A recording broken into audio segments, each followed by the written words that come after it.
በዜና የተኩስ አቁም ተደርጓል የሚል ነገር እንሰማለን። መሬት ላይ ያለው እውነታ ግን ይህ አይደለም።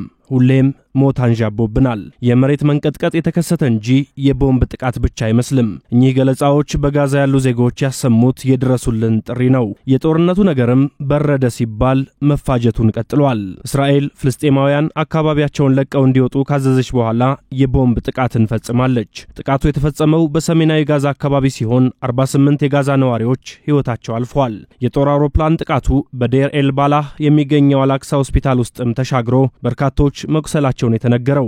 ጦርነቱ ከተጀመረ ወዲህ የጋዛ አላክሳ የሰማዕታት መታሰቢያ ሆስፒታል ጥቃት ሲደርስበት ይህ ለ12ኛ ጊዜ መሆኑ ነው። የፍልስጤም የጤና ሚኒስቴር ድርጊቱን የጤና ቦታዎችን ሆን ብሎ ማውደም ነው የታቀደበት ወንጀል ሲልም ጠርቶታል። ጥቃቱ በሆስፒታሎች ብቻ ሳያበቃም በምስራቃዊ የጋዛ ክፍልም ተፈናቃዮች የሚኖሩባቸው 4 ትምህርት ቤቶች መውደማቸው ተነግሯል። የጋዛ ሰቆቃ ማብቂያው መቼ ይሆን የሚለው ጥያቄም ለመልስ አስቸግሯል። በጋዛ በምግብ እጦት ምክንያት የሚሞቱ ሕፃናት ቁጥር መጨመሩ ከዜናነት የተሻገረ መፍትሄ የሚያሻው መሆኑን ብዙዎች ቢጮሁለትም ውጤቱ ግን የራቀ መስሏል። እስራኤል በፍልስጤም ሕዝብ ላይ ያካሄደችው የረሃብ ዘመቻ የዘር ማጥፋት ጥቃት ነው የሚሉ ድምጾችም ዛሬም ድረስ ጎልተው እየተስተጋቡ ነው። አልጀዚራ የፍልስጤም የጤና ሚኒስቴርን ጠቅሶ ባወጣው ሐተታም በጋዛ ከ60,000 በላይ ሕፃናት ለተመጣጠነ ምግብ እጦትና ለረሃብ መጋለጣቸውን ያትታል። ዘገባው ለሕፃናት የሚሆን አንድ ብርጭቆ ወተት እንኳን ማግኘት አይታሰብም ሲል ነው የድርጊቱን አስከፊነት ያሰፈረው። የተባበሩት መንግስታት ድርጅት ሪፖርት የጋዛ 80% ክፍል በእስራኤል የጦር ቀጠና የተያዘ መሆኑን ሲያረጋግጥ ዜጎችን በግድ ማስወጣት መቀጠሉ እንዳልቆመም ያነሳል። የእስራኤል ማስጠንቀቂያ ከተሰማበት ከትናንትናው ዕለት ጀምሮ በ10 ሺዎች የሚቆጠሩ የጋዛ ነዋሪዎች ከምስራቁ ወደ ሰሜኑ ክፍል እየተዘዋወሩ ቢሆንም ከከፍተኛው የቦምብ ጥቃት ግን መትረፍ አልቻሉም። በሁለት በኩል የጦርነትና የጥቃት መፈጸሙ ጥረት ውስጥ የምትገኘው እስራኤል ከኢራን ጋር በገባችበት የ12 ቀናት ጦርነት በቴህራን በኩል 935 ሰዎች ሕይወታቸው እንዳለፈ ነው ዘጋርዲያን ከጋዛው ጉዳይ ጋር አያይዞ የጠቀሰው።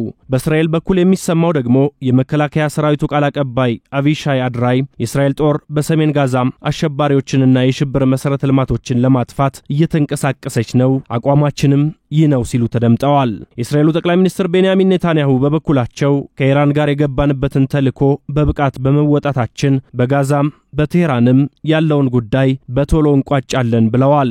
ኔታንያሁ አሁን የድል በሮች ይከፈታሉ፣ በጋዛ ያሉ ተፈናቃዮችም ታጋቾችም እንዲንቀሳቀሱ እድል ሰጥተናል ሲሉ ተደምጠዋል። የአውሮፓ ህብረት የቀድሞ ዲፕሎማት ጆሴፍ ቦሬል በጋዛ ያለው ቀውስ እንዲቆም የአውሮፓ ህብረት ኃላፊነት የተጣለበት ቢሆንም የጎንዮሽ ተመልካች ሆኗል፣ ሚናውንም እየተወጣ አይደለም ሲሉ ጠንከር ያለ ትችትን ሰንዝረዋል። የአሜሪካው ፕሬዝዳንት ዶናልድ ትራምፕ በበኩላቸው አዲስ የተኩስ አቁም ስምምነት ላይ እንዲደረስና የታገቱት እንዲለቀቁ ጥረት ማድረጋቸውን ቢቀጥሉም ከእስራኤል ጋር የሚደረገው ድርድር ግን ውጤት አልባ ሆኗል።